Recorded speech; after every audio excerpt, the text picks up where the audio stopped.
This video is presented for historical and educational purposes only. World Documentary Archives strongly condemns hate speech, violence, and all forms of extremism. Bombs are wheeled up to a B-29 superfortress on Saipan Island. It is only the beginning, now in November 1944, as these mighty bombers prepare for the first raid on Tokyo in 2.5 years. Crews at the 21st Bomber Command are briefed for the job, a 1,500-mile flight that will make history.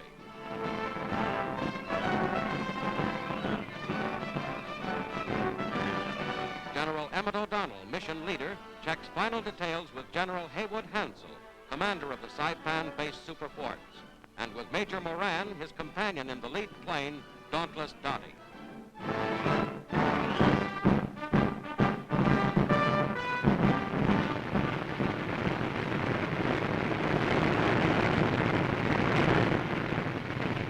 All ready? Take off.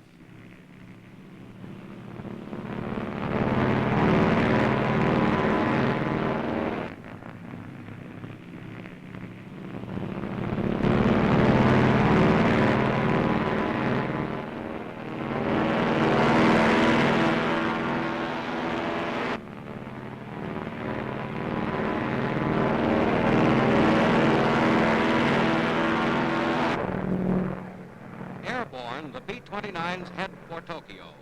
The giant bombers, equipped to range over 5,000 miles, now swiftly cover the 1,500 miles from Saipan to their objective, to open the full-fledged air war against Japan.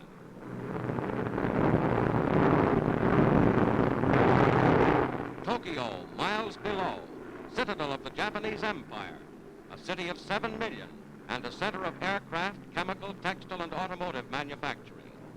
Puffs of flak come up, but enemy fighters are absent. For 2 hours, the mass concentration of B-29s pounds industrial targets.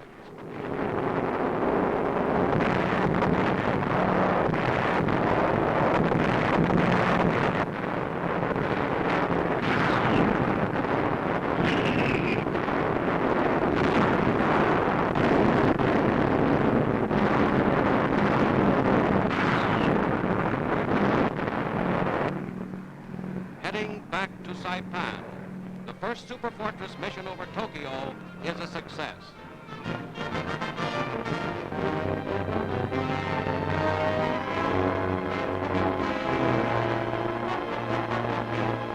Stung by the Tokyo raid, the enemy sends bombers over the B-29 base on Saipan.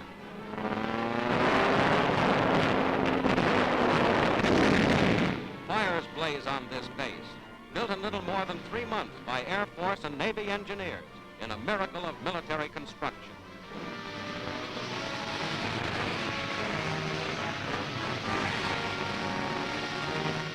Near the wreckage of a B-29 are the remains of one of 13 Japanese planes shot down in the raid.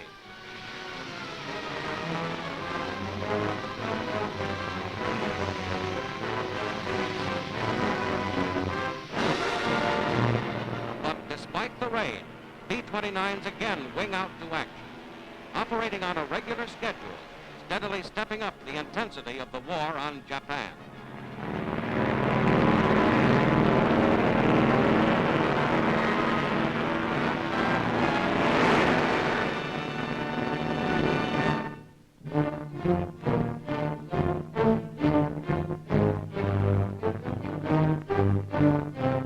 Advancing on Leyte Island in the Philippines, troops of the United States 6th Army meet heavy resistance as they near the key Japanese supply port of Ormar.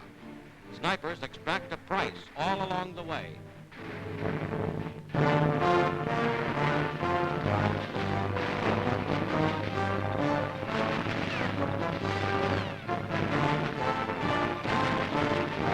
United States war photographer Frank Prisk, accompanying the troops, was killed by an enemy bullet. Frank Prisk is buried near where he fell, with military ceremonies, a tribute to the men who risk and sometimes lose their lives so that the world may see the terror and the heroism of war.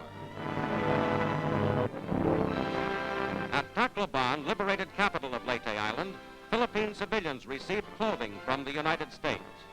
In their 2.5-year occupation, the Japanese drained this area of almost all available supplies and left widespread suffering in their wake. New clothing brings new hope to the natives of one of the first towns freed by the return to the Philippines.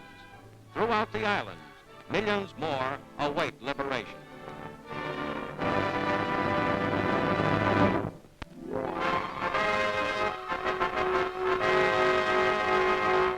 The development of an important new Air Force rescue device, the personnel pickup. In initial testing, a heavy sack is lifted by a hook trailing from the plane. A sheep is harnessed for a live test. Contact is made with the low-flying craft.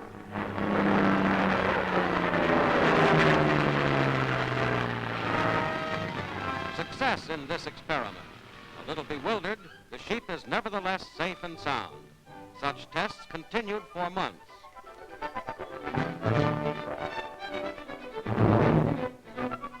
Now, the first human subject. A thoroughly trained pilot picks him up at 130 miles an hour.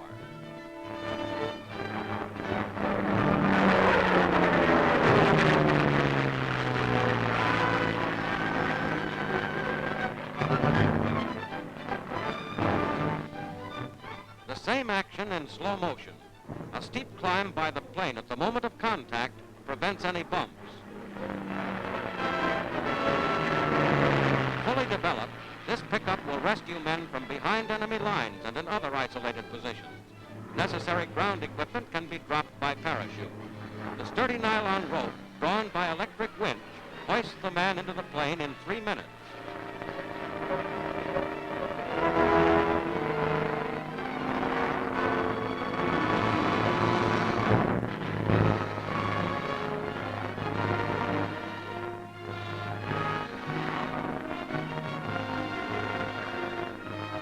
Safe landing, a valuable new rescue technique for stranded airmen.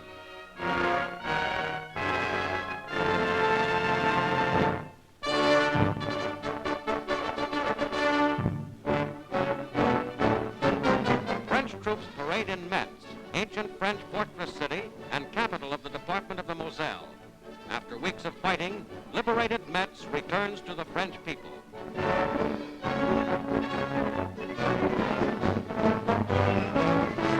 Major General Walker, 20th Corps, represents the American Army and FFI troops who recaptured Metz from the Germans. In official ceremonies, the city is returned to French General Dodi, acting for his countrymen.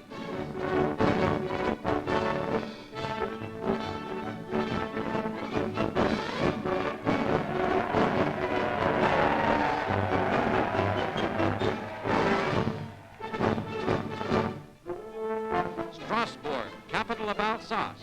The last German strength in the historic city is surrendered to Provost Marshal McIntyre of the 7th Army, as Nazi General Botteroth gives up the 2 battalions of his command. His officers leave by truck.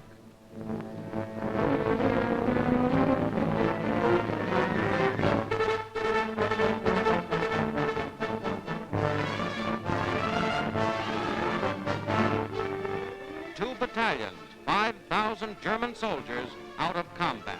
A second great frontier city is won.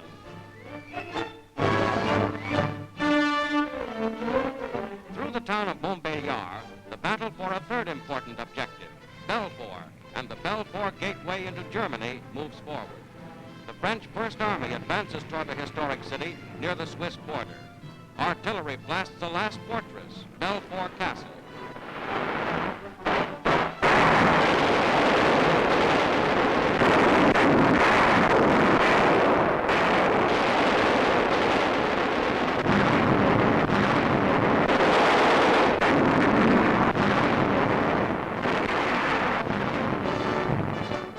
German resistance is quieted.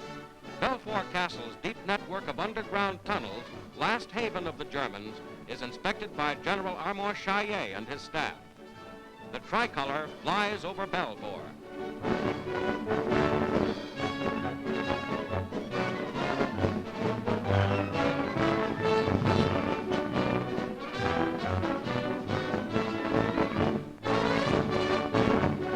Metz, Strasbourg Belfort, three famed French cities are returned to France.